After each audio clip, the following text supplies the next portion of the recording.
Good evening, everyone.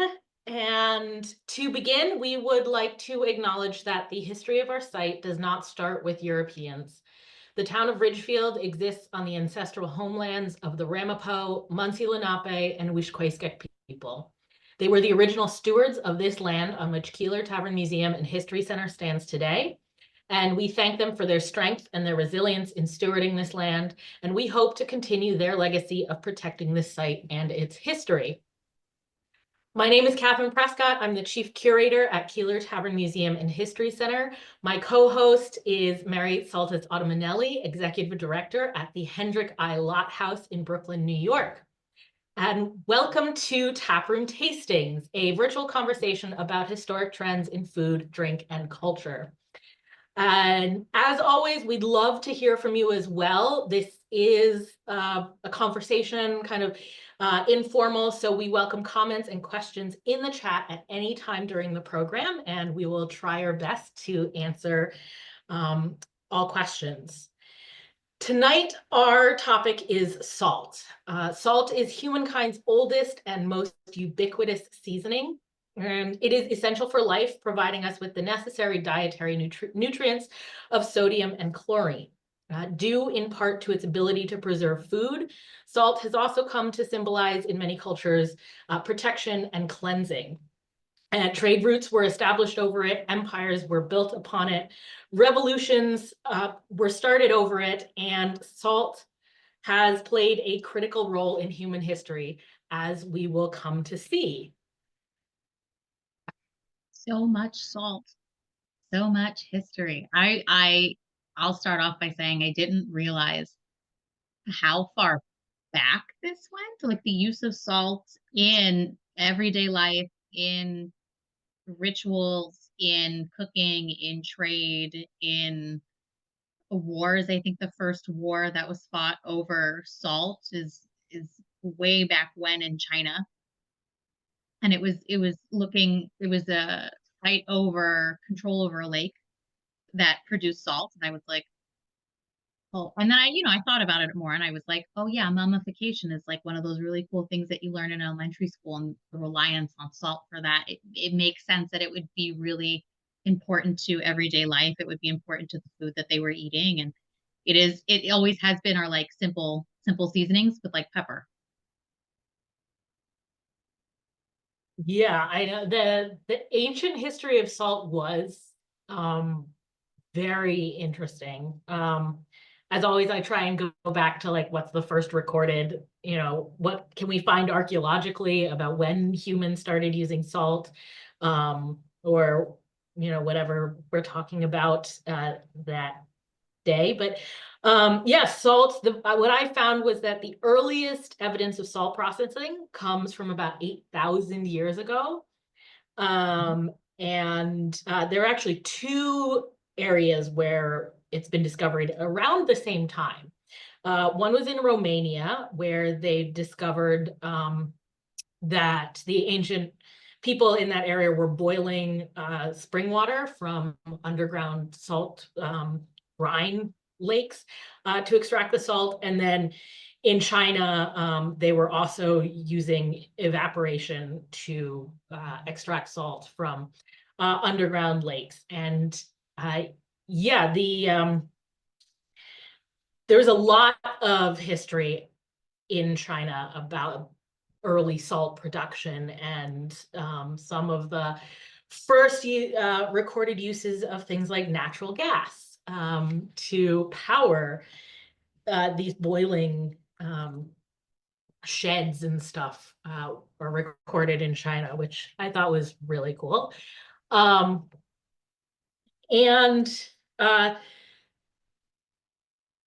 yeah, it's salt.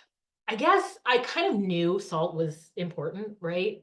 It's in everything. We always say you have to add salts to both savory and sweet dishes. But I guess I hadn't really thought about it. I probably learned it back in school that like sodium and chlorine are both necessary for life. And that's why salt is really so important, because it provides us with both. And some basic things about salt, like people in hotter climates generally need to have a higher salt diet to replace anything that's lost during sweating. But also that for cultures that eat a lot of red meat, they actually can consume less salt. And so historically, you'd see like agricultural cultures that are eating a lot more plants have more robust salt trades than cultures that are primarily pastoral, that are dealing with, that are eating more meat, which I guess I never thought about, but yeah. And you also have, this is why you have some cultures that have, um, that include the consumption of animal blood, because that's very high in salt. And so you have end up with things like blood sausage and things like that. Um, Marion enters the room again. yeah. I think what's Um, interesting when we're talking about how integrated it is into everyday life, going back into ancient times, is when we were talking about earlier when we were going over topics, was we kept seeing reference to a salt tax during the Revolutionary War, and we can jump ahead to that. Of me and Catherine kept running into these citations of no taxation without representation, and the concept of tax being salt being taxed at the time was interwoven with the Tea Act and a bunch of other early Revolutionary War taxes that were going on. And it was the both of us going, did you read this? Because I can't remember any taxes happening over salt. And it really goes to show just how common it was, that it wasn't even something that was considered a luxury, like things like tea, like the paper tax, like the Stamp Act, and all of those other ones that make a little bit more sense because of the importation on them. And just how extensive it was that the Continental Congress wasn't even going to put a tax on it. Like, how would you even stop that? And then once I realized that the internet was lying to me in a shocking turn of events in 2024, kind of looked more into the Revolutionary War and the role that salt had and the reliance that the colonists had. And there were a few commissions done in certain colonies. Pennsylvania was a big one. Philadelphia started producing salt mines. They started putting them together. New Jersey started doing them along the Jersey shoreline where Tom's River is today, and putting these I want to say low scale salt factories together, but they were quite intensive because they do take a lot of people. They do take a lot of labor that we'll talk about in a little bit. But it was definitely interesting to see that like there was a limit on early taxes in the Revolutionary War, and just how common table salt was to everyday life in the way that we think of it today. And we don't really get to see those patterns a lot. So it was really interesting to see that overlap for once in many of our conversations that we've had over the years at Taproom Tastings, that we're like, we couldn't think about that today. Isn't that so wild? And here I am, and I'm like, could you imagine somebody taxing salt today? That's crazy. well, I think one of the things that tripped me up when I was looking at that was because I did know that salt had been taxed at various times in various places, right? It Mhm. usually preceded a revolution or violent riot, because it was so important that people, weren't willing to pay a tax on salt. And so I did look at trying to see, what revolutions started because the governments decided they wanted to tax salt. Um, One was the French Revolution was exacerbated by a tax on salt, though it was mostly the bread thing. Um, but salt was an additional, hardship, having to pay an additional tax. Um, and then in Tuscany, their bread is famously made without salt in Tuscany, Italy. And the lore is that in the Middle Ages, the salt was taxed so high that regular people could not afford it. And so they just had to make their bread without salt. When I looked into it a little more, Saltless bread is found in like this swath right across the center of Italy.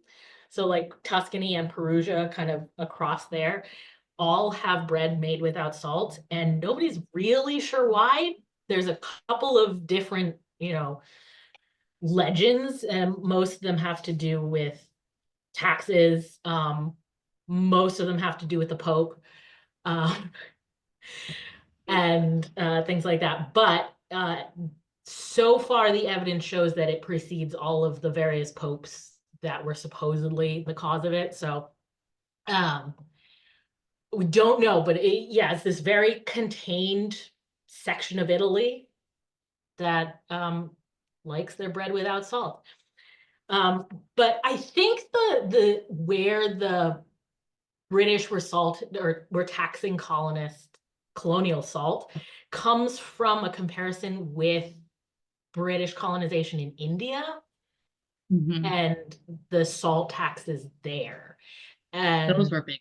the acts of nonviolence, the Salt March that Gandhi led in 1930.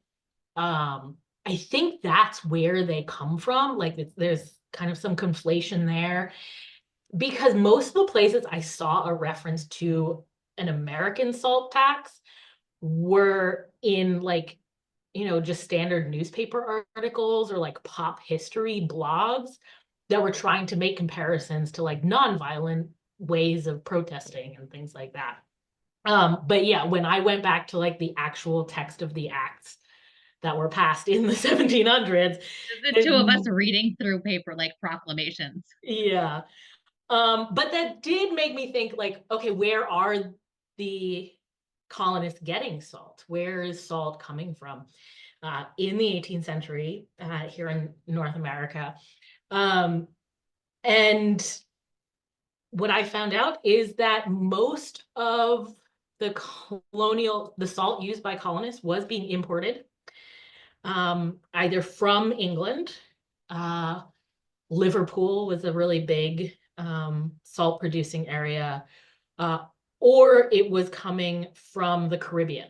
So Mhm. we often hear about how uh, the Caribbean islands were a big supplier of sugar, right? And but they were also a big supplier of salt. Um, and I think I found it wasn't a number, but there was an article I read that claimed that salt by the mid 18th century, salt outranked sugar, molasses, and rum as the leading cargo um, to North America out of the Caribbean islands. So that is a huge amount of salt. Yeah, because sugar was such a big export at the time. And I think what was interesting is it was salt to send to the colonies, but it was also salt that needed to be used to preserve food, primarily fish and beef at the time. So the amount of salt that you need to do for preservation purposes for that is very large. So it wasn't just like, oh, we were giving salt to the colonies so that they can have their little tavern fare. It was like, no, we need to have this salt so that we can produce preservation for food because of colonization, because of export and transportation, and the fact that they had so many people in the water. They were feeding the army, they were not the army, they were feeding the navy, and they were feeding all of these other places within the British Empire. And it was such a large empire, obviously. But it was one of those, I had to backtrack in those thoughts of what were they using all of that salt for? Because I think I did see, I found a number. It was by 1772, in the last years leading up to the Revolutionary War, so not quite there, but almost there, Britain's North American colonies were importing 660,000 bushels annually from the West Indies, which is what they considered or translated into, my math is probably wrong, 40 or 50 million pounds of, they were calling it white gold. That's a large number. And they were coming from all of the different islands in the Caribbean. So you had St. Martin, you had salt production in Puerto Rico, Turks and Caicos, Haiti was another one. And this was a lot of enslaved labor, much like you see with sugar production at the time. Um, there was another, I can find the statistic if you bear. I wrote so many statistics about salt this week that I was like, I it all kind of blended together. But what was interesting to me was that in St. Martin, half of the island was Dutch and then half of the island was French. And they were both producing salt on different sides of the island, and they were both producing sugar on both sides of the island.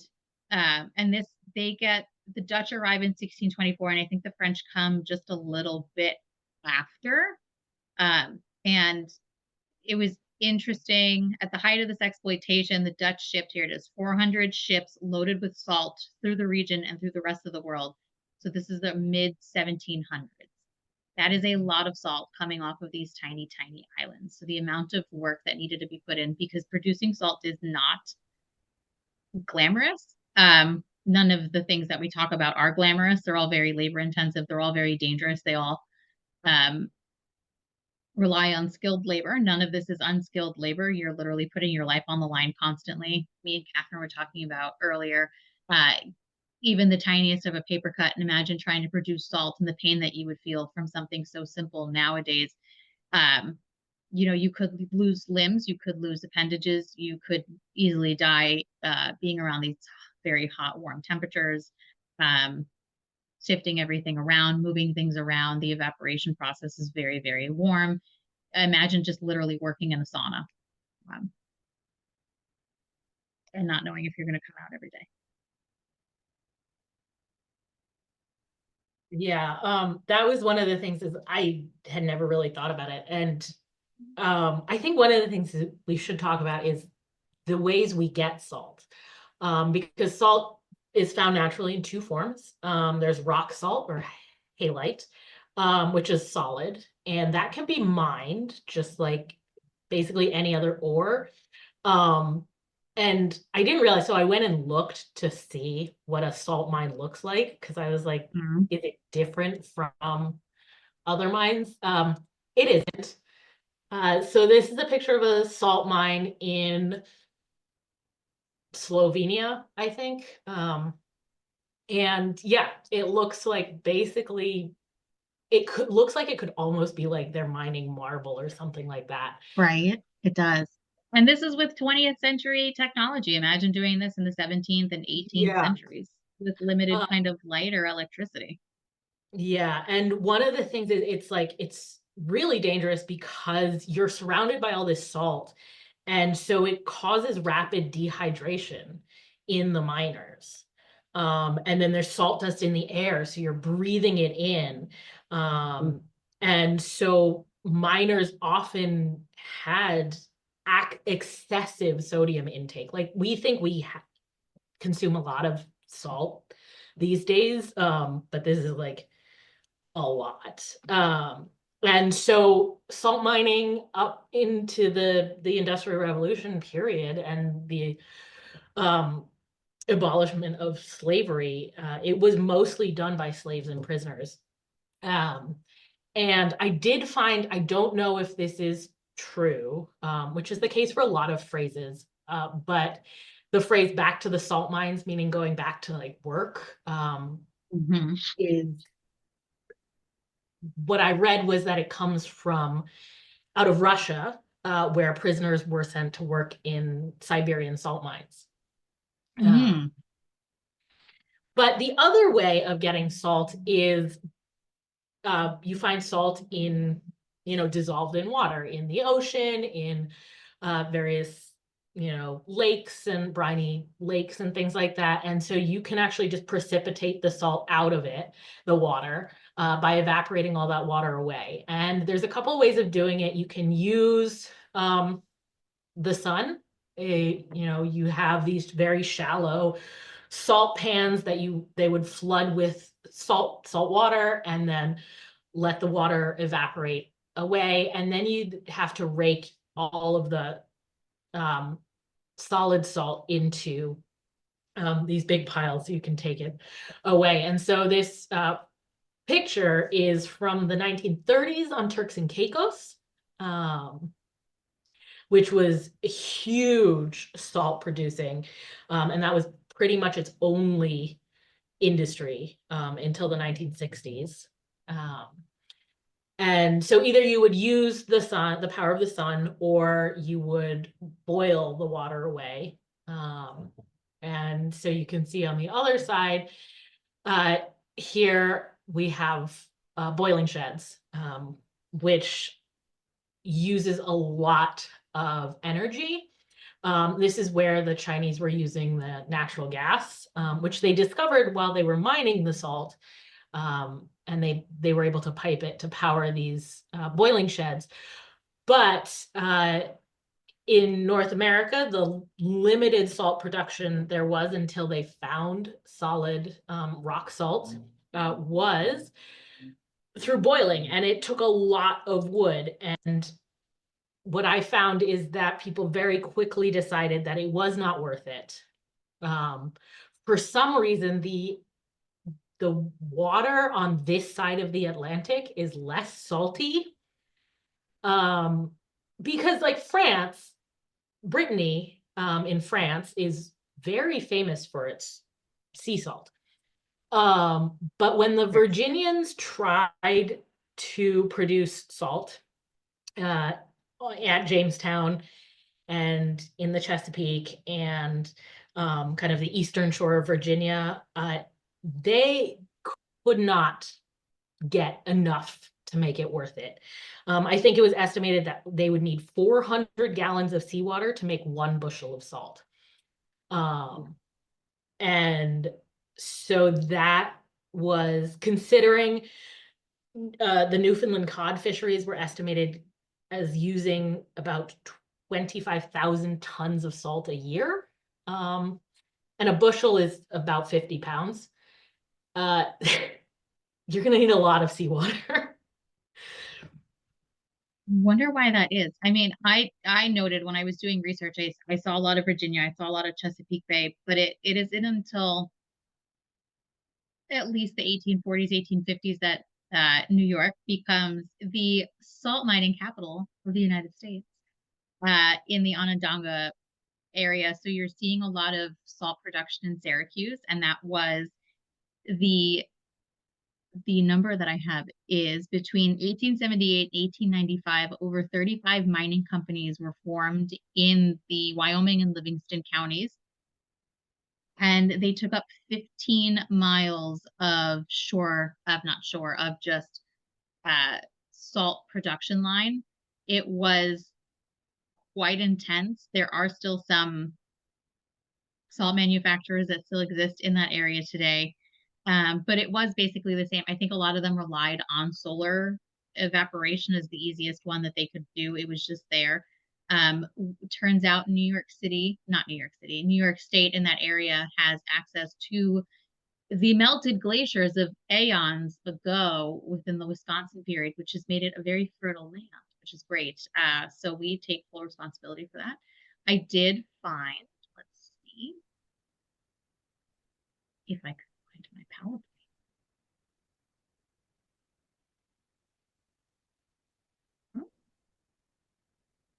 Oh, Zoom. There it is. I have salt production in Syracuse. So you can see some of it happening here. The salt evaporation vats and how large and how extensive this one company was. And then I was able to find this postcard. I had to blow it up just to kind of show you again, just the magnitude of how long and how large these operations were, because they were just large vats of salt evaporating, which sounds very silly, but it was quite intense. There is one family that's still hustling today, the American Rock Salt Company, which is operated by the Berkey family. They have been producing salt since 1908 in Livingston County in New York. Their mine, much like the photos that Catherine just showed, are very large. They're very intense. And they're very terrifying if you look at them. Their mine is approximately the height of the Empire State Building underground. On a good year, they mine 4.5 million tons of salt, and they can load up to 1,000 trucks in one day and 90 rail cars at the same time. There was another here. Between 10,000 and 18,000 tons are produced by their miners They are the largest producing salt mine in the United States. They, which probably means if you're getting your salt, it's probably coming from this mine. The more I stare at these and the more that Catherine showed those photos, I would feel so wildly claustrophobic working in these kinds of mines because these are big pieces of equipment. Mm-mm, mm-mm.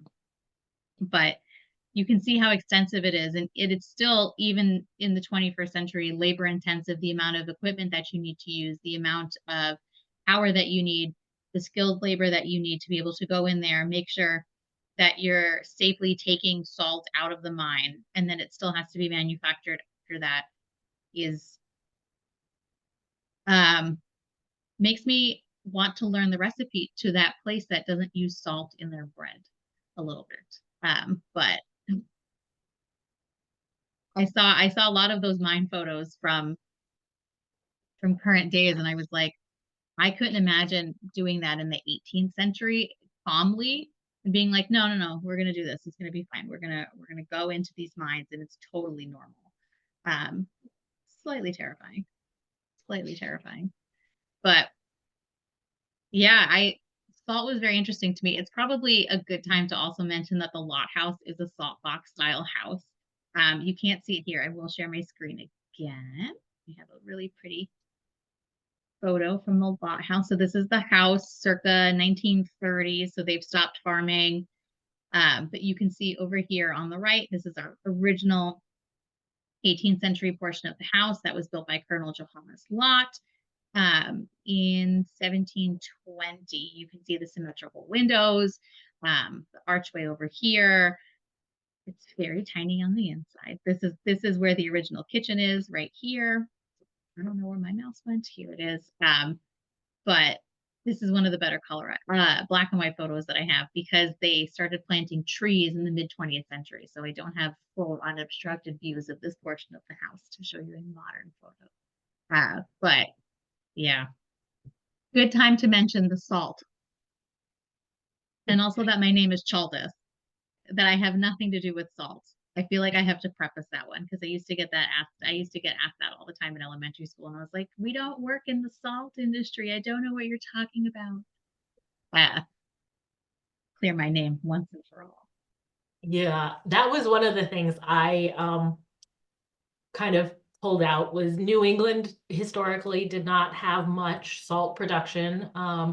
Cape Cod had a little bit during the Revolution, but did not really last, and again was not all that productive. But Okay, they New tried. England, Cape Cod New, tried. New England does have the salt box house. They are everywhere. And so you can see there's a picture of a salt box. So you can see why this style of house is called the salt box house. Because it really does look like one. But that actually then did lead me into how is salt stored, and how is it served and things like that. And so that led me into things like salt cellars and salt pigs, which I think are really cute. So a salt pig is a type of salt cellar, which is just a thing for holding and dispensing salt. But salt pigs are generally used in the kitchen. They are made from earthenware, ceramic, or clay of some kind, and it keeps the salt from clumping. Because before the 20th century, salt did not have any anti-caking agent in it, so it would have a tendency to clump up into big solid chunks that you then have to pound apart again, which is not convenient when you're trying to cook. And so salt pigs, somehow this shape tends to keep the salt from clumping even in humid weather. It also keeps dust and debris out of it. And the name comes from a Northern English dialect for the type of clay they used to be made out of, which was called pig, Pygg. So the brown salt pig is the classic. This one's a 19th century slip glazed version. And then the little yellow one is a salt pig that I got for my brother for Christmas a couple of years ago. You can find really cute ones on Etsy. There's various potters who are making them. But yeah, I really like this one, so I got it for my brother. Um, and uh, yeah, so the salt pig is one of the ways of storing salts. You have the salt box. And then of course the salt cellar is more of the fancy version that you're going to put out on the table. So for the most part, up until the 19th century, salt wasn't really like table salt wasn't really like a thing. Like you would use salt in cooking. It was used for preservation, salting, pickling, and brining, which are all basically the same thing. Um, just like various amounts of water, was the pretty much the only way that meat, especially, but also vegetables and fruit were preserved. Um, and basically up until the French invented canning, um, which also requires salt. So uh, salt is really important in preservation. So you have preservation and then cooking usage, but not a lot of salt was just like sprinkled on the food, like at the table, like we think of it today. But the salt cellars, which are basically bowls of various shapes and fanciness. And they would be on the table. My favorite thing about this I learned is that the reason it's called a salt cellar is because cellar comes from the Anglo-Norman word saler, S-A-L-E-R, which means salt container. So we're basically calling them salt containers, which Incredible. it's always fun when that kind of happens. Yeah. They're also called open salts, salt dips, standing salts, master salts, or salt dishes. And in the I learned that in the 18th century, in Anglo-American cultures, they came to symbolize friendship and hospitality. Yeah. Oh. I did see a lot of, in addition to food and preservation, salt comes up a lot in themes of religion and witchcraft and superstition, which I thought was very, very fun. Spilling salt was a bad is a bad omen. Okay, we're just gonna that's a historical thing. Don't spill things. It essentially does come from this taboo because salt was very expensive. So if you are spilling it, it was wasteful. And I apologize if you can hear the ambulance and the FDNY going by my block right now. But history will always kind of tell you as a bad omen, but it was just very wasteful. These kind of theories go back. I saw a lot in ancient Rome and ancient Greece. I saw some rituals with salt in ancient Egypt, and they were all basically kind of like, it's wasted, they're bad, don't go near it. The concept of throwing salt over your shoulder. Throwing salt over your shoulder was to protect you from evil. You're supposed to throw it over your left shoulder because the devil was supposed to be hanging out on your left shoulder, and it's a bad omen. And you want to make sure that you kind of flick them away almost with the salt. It's kind of used as protection, as purification and healing, because your good angel was supposed to be on your right shoulder. And I think that also stems from most people being right-handed, and that concept of like lefties being evil-ish at some point in time. Again, another weird superstition. We'll go with it. But it was very interesting to read about how all of these kind of superstitions overlapped with each other, and it didn't matter what time period they came from. They kind of all just evolved together, and seeing that kind of overlapping concept and theme of spirituality and purification and protection against evil in Christianity and Judaism Salt in the Catholic Church is used for a lot of purifying rituals. Right, that concept of salt of the earth, salt of the earth, salt to the earth is a statement that was used by the Vatican. They used to place a small taste of salt on a baby's lips after their baptism. Cannot confirm. I will ask my husband after this. But they were, the holy water has a little bit of salt in it for purification purposes as well. And then the protection against the supernatural was very funny because my mind immediately went to the movie Hocus Pocus, where they're looking for salt and they pull out this like jar of just Morton's table salt. And they're like, is this going to work against Bette Midler? And they make this giant salt circle around them and it does work. And I think it's very funny that like, it's a bunch of teenagers looking at like a bottle of Morton's going, is this going to save us? But kind of looking at that way, I did find in Hawaiian and Samoan culture, sea salt is used for protection as well. By placing salt in the four corners of your house as a way of protection against bad omens and bad evil. So there's a very big undercurrent of making a line of salt to protect you from whatever it is that you believe in. I don't think it matters what salt you use. I didn't get that far in the research, but it was just like put salt and it'll fix it. I did find some silly ones. Put salt on a bird's tail to make it easier to capture. You've already captured it. You've already captured it if you put salt on there. I didn't think they were supposed to make sense. Salt the lid of your butter churn to keep witches out of your butter. I really like that one.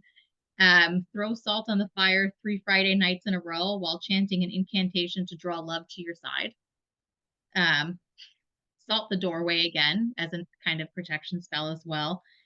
Salt the back of your horse before he enters a new stall to protect him from fairies. That one comes from Sicily. I really like that one as well. But yeah, it just goes back to that overall theme of how interwoven salt was in culture and society. And it really genuinely does not depend on what time frame we look at. We can look at ancient times and we can even look at today. And it's still such a common point of normalcy and everyday life that it is very cool. We don't often get to say that. So it's nice to be like, yeah, all of this still applies today. Isn't it really cool?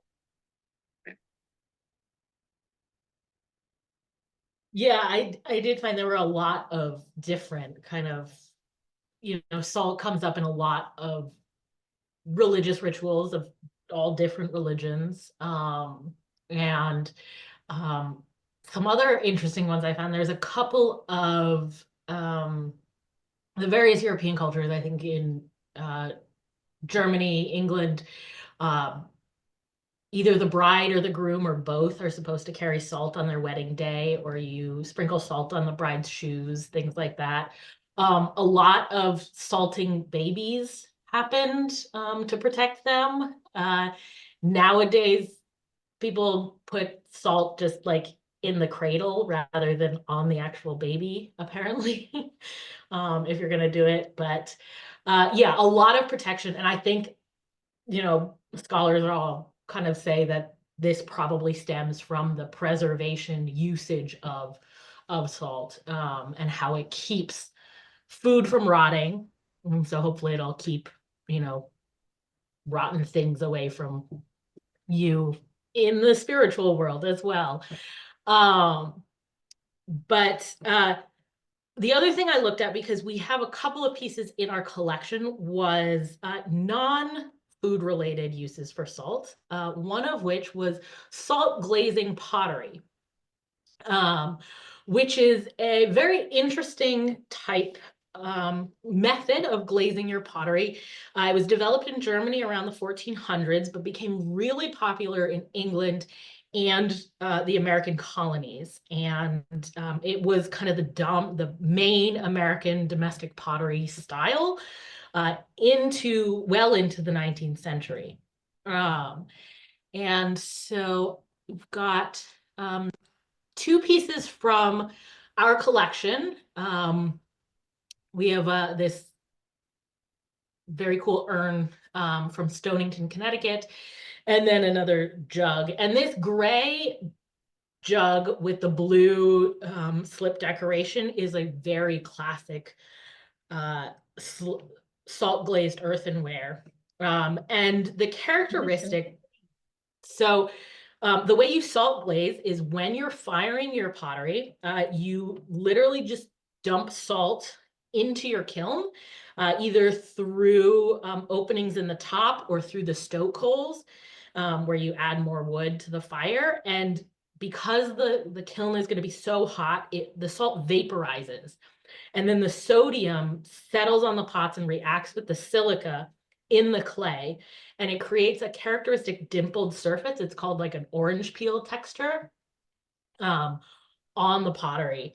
And so you can usually see, and then usually the inside of the pots are unfinished, they're unglazed. If you see some that are glazed inside, they tend to be made after the 1840s. So that was stone glazed pottery. And apparently the first US pottery to make stone glazed earthenware was in Norwich, Connecticut. And they made like this yellow brown salt glazed earthenware. But the legend was that this technique was discovered in Norwich in 1680 by a servant, because there was an earthenware pot on the fire with brine in it that was being used to cure salt pork. But the servant went away or got distracted or something like that, and the brine boiled over the pot. The pot became red hot, and then the salt glazed the pot. Don't know if that's local legend in Norwich, but I thought that was a fun story. It's a happy accident. Yeah. I mean, because those jugs they look like, I mean, the only thing I can think of is like, it's the size of a piece of paper. My whole face disappears because of the background. It's like the size of a piece of paper, right? Or a little bit bigger. So they were meant to hold Yeah, they're large things. pretty substantial, Yeah. jugs. But my arms didn't disappear. Yeah. It's the size of a house behind me. But that's pretty cool. I think I mean, it's always fun to tell a story about a happy accident in history, because it's like, that's how we get like pizzas and things. It's always really nice. I was, after looking at all of this stuff and looking at mummification in ancient times and stuff, I was like, well, where does salt land today? And if we look at it in a modern perspective, um, it's a cheaply produced commodity, kind of like it always has been, depending on what time, how far back you want to go. Um, the production of table salt is still very large. Over 40 million metric tons of salt are produced still this year and every year in the United States. But what I thought was really interesting, because somehow when you look up salt today, it always goes into like this twofold concept of what it's used for, the holistic salt uses and like salt caves and stuff. So it's very interesting that we have people who work in these giant salt caves that we were showing you earlier that tend to form severe dehydration. And then like there's this holistic thing where it's like, if you hang out in a salt cave, it will cure all of your ailments. And it's literally like a very small scale room. And I think it's Himalayan sea salt, pink salt, many different kinds of salt. So it's like, what are you peeling? I have questions. But I didn't realize until I had to read it that over half of the amount of salt that we see today is rock salt, which is primarily used for de-icing our roads, which led me down another rabbit hole of not understanding fully. And it's because I'm not a homeowner and I don't have to put out ice. So I don't have to put out salt every winter. Is how bad it is for the environment. And me and Catherine were talking a little bit about this earlier as well. It is so bad. So rock salt first appears in New Hampshire in post World War II, around World War II, 1940s, mid 1940s, somewhere around there. They started putting it on their highways because they realized it was melting all of the ice and the snow. But the problem is that it's sodium chloride, and that comes from like regular sea salt. No, not sea salt, regular mine salt. Sorry. There's so many kinds of salt. Another conversation that I didn't think I was going to have. And it scatters very poorly. So it goes into our waterways. It goes into, it dissolves into runoff. It goes into our streams and our rivers. It soaks into the ground, leaches into the groundwater. There are now studies from the last 15 to 30 years that we can look back on to see the level slowly increasing because the amount of rock salt that we're using every year increases. A study from 2014 that I found, roadside plants contain much higher levels of salt than other plants of the same species, which can alter the development of butterflies. That's, again, another research hole that I did not think I was going to go down, but it was very interesting to kind of take that step back and go, oh yeah, no, this might be really bad for the environment. Me and Catherine were talking about different substitutions to regular roadside salt. I found 3 very interesting ones. The first one was sugar beet juice. So this is kind of produced as some sort of like liquid juice solution, and they mix it with the salt. So you're not fully getting rid of the salt. And it serves as what I was reading was literally quote unquote goo that the salt sticks to, and it kind of helps run off into nearby streams. It does make the road a little pink, which I think is a really cool, like, fun side effect. I read about cheese brine, so the liquid that you use after you make mozzarella, again, is mixed in and it already has some salt in it as well from the cheese. Could be used to melt highways because the salt brine freezes at -6 degrees Fahrenheit, and cheese brine doesn't freeze until -21 degrees Fahrenheit. Um, I did see complaints that it did leave an odor. So that was a fun study to read. My personal favorite was the pickle brine. So it provides the right amount of concentration so they can work down the temperatures to melt that ice as low as 6 degrees Fahrenheit. I was getting very much into science and I felt very overwhelmed. The humanities girly in me was not like, I was trying to do the math with the Fahrenheit conversions and I was like, I think this is right. The pickle industry, I learned, has changed the salt that they used from sodium chloride to calcium chloride, which pickles faster and has a saltier taste. So they're essentially using less salt. So they can use overall in their recipe. So they are saving some salt, which is really nice. But once you brine and once you pickle, there's no use for that water anyway. So they were like, why don't we just put it on the street in the winter? That's being used in New Jersey. I feel like I have to say that. Choices were made. I don't know how wide scale, but I was reading articles as early as 2013, 2014 for alternates to this, to just regular salt, road salt. So if anybody knows any other different salt, like de-icers, I would love to know more because I was fascinated by the fact that somebody was looking at like leftover mozzarella cheese water and was like, absolutely, let's go put it out on the street. Where does it melt? History takes you in very weird, very strange roadways, everybody. Wow. Part of why I love to. So my little rabbit hole that I went down on was not road salt. It was um, it was salt and its correlation with our health, and its correlation with hypertension, high blood pressure, and the history of that. Because I kind of wanted to know when people started thinking that maybe consuming too much salt might have an effect on our health.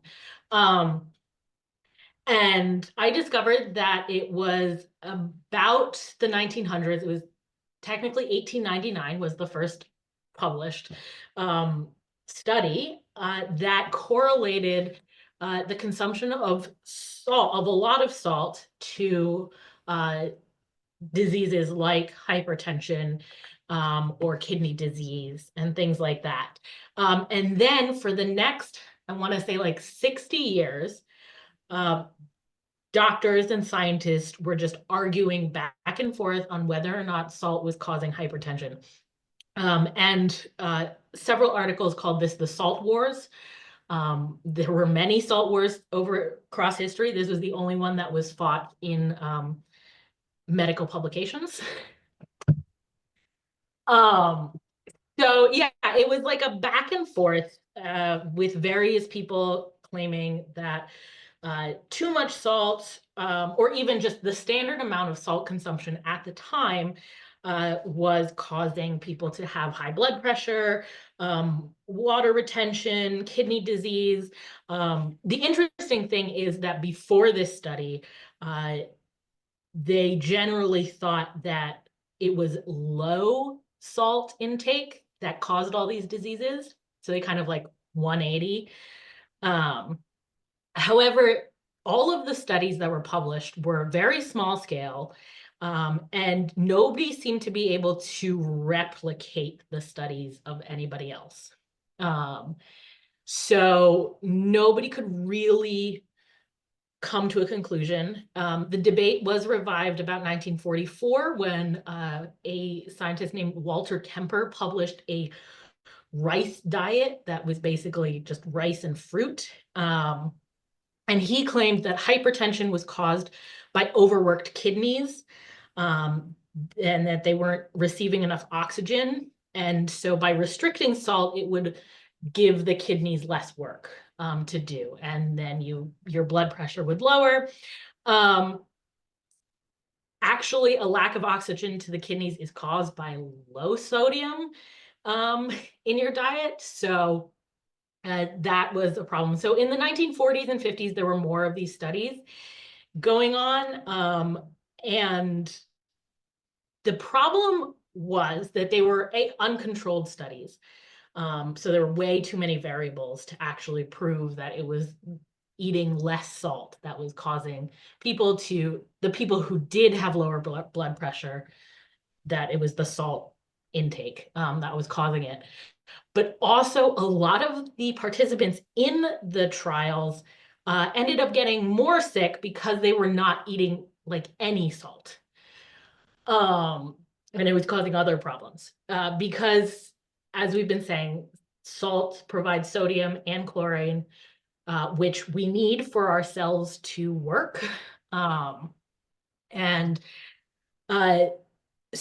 it wasn't until till kind of the 1990s, early 2000s, that we really began to realize that it was specifically too much sodium that was affecting, has an effect on your blood pressure. And I think also it's at that time we were realizing exactly how much salt was being put into our food kind of outside. Because of the increase in processed food. Salt is a really easy way of increasing the weight of any given food. In the 19th century, cattle farmers would stop, in New York, would let their cows, they would stop off at a salt lick in Poughkeepsie to kind of boost the weight of the cows. So this is not like a new phenomenon of food producers boosting the weight of our food with salt. But I think we find it a lot more. So we're just generally consuming a lot more sodium in our diets than people even in the early 20th century. So there have been various campaigns to make people aware of the dangers of high sodium diets. And I found this advertisement. So in 2004, the United Kingdom Food Standards Administration launched a campaign called Salt Watch It,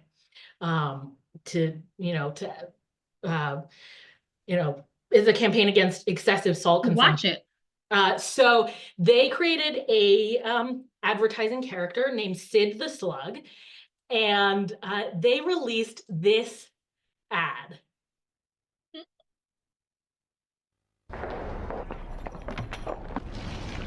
Need a hand?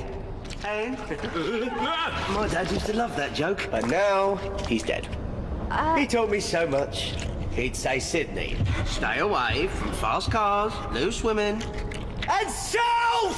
Well, no, don't go. That's what done all my family in, see? But it ain't just bad for slugs. Too much salt can lead to a heart attack. Giant slug with a message here? Hello? That was beautiful. So that was Sid the Slug. Wow. So yeah, that was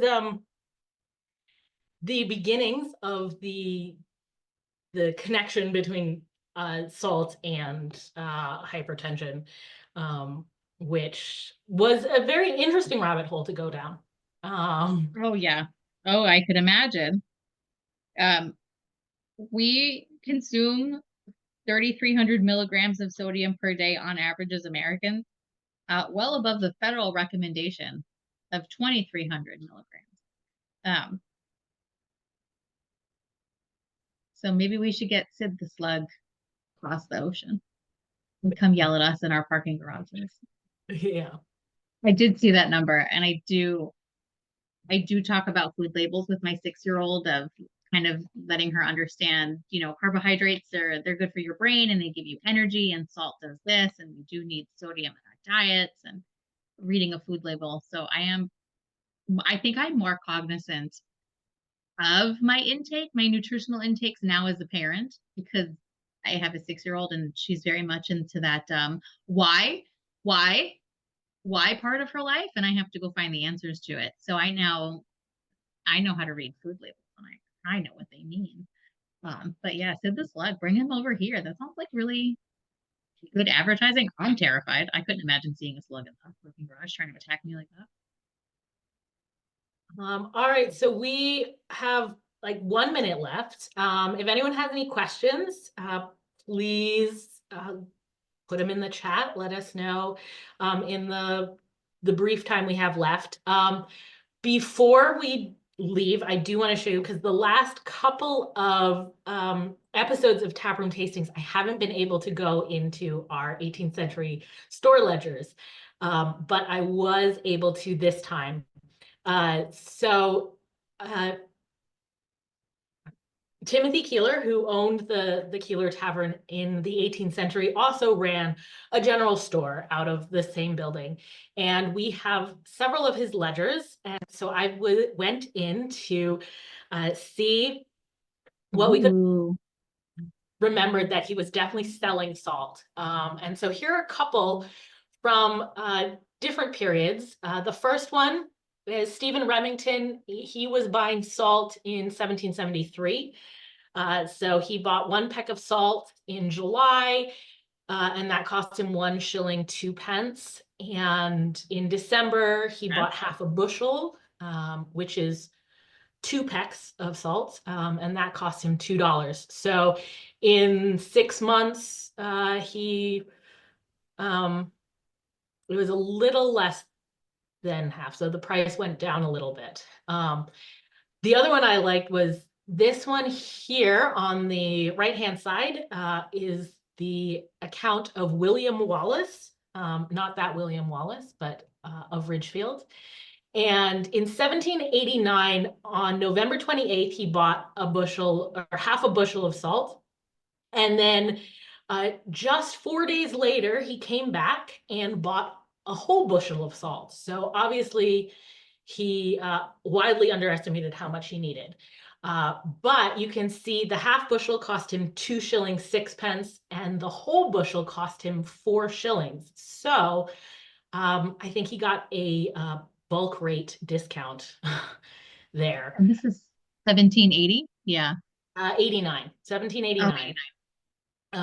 Yeah, so Timothy closed the store during the period of the Revolution, which was the other thing I was looking at, because all of my research showed, everyone was saying that the price of salt went up so dramatically because of the embargo and the boycott of British goods. And but because we don't have store records from the period of the Revolution, we don't actually see that in our records. Like, the price of salt pretty much stays steady. And this is something that kind of reinforces some of the reading I found that said that the government was really keen to make sure that the price of salt did not change, even after, really controlled the price of salt, even when we became the United States.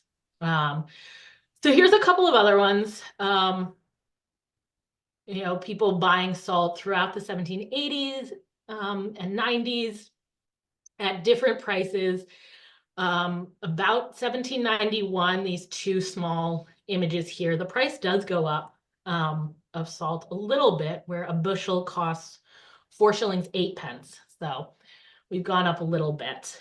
And then this last entry is from 1774, and it's from Fitch Rogers, who was a supplier of goods to Timothy Keeler. So Timothy was purchasing inventory from him.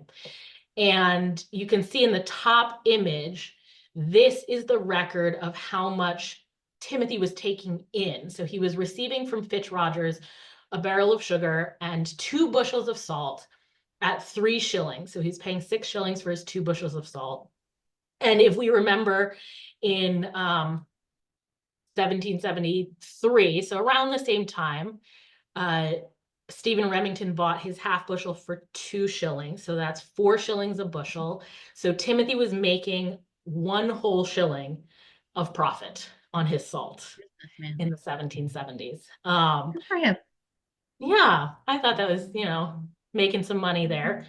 And so yeah, I always like going and taking a look at our ledgers to see what they show us. But yes, the people of Ridgefield were purchasing salt, some from Timothy Keeler, some I'm sure from other folks. And I believe the salt was coming up to us from New York City. That's where Timothy got most of his inventory. So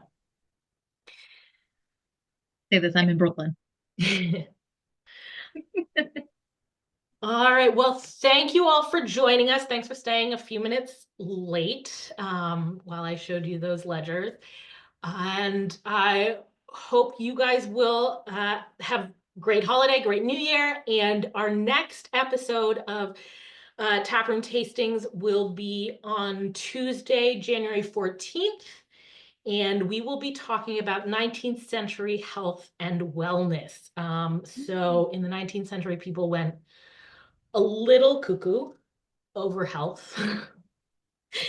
We brushed on the topic. Yeah, we've kind of brushed by it in a couple of different previous episodes, but we're really going to focus in on it in January. So I hope you'll join us then. And as always, I will be sending out the recording for this as well as the registration link for next month. So yeah, hope everyone has a great new year, and we will see you all in 2025. Be and healthy, everybody.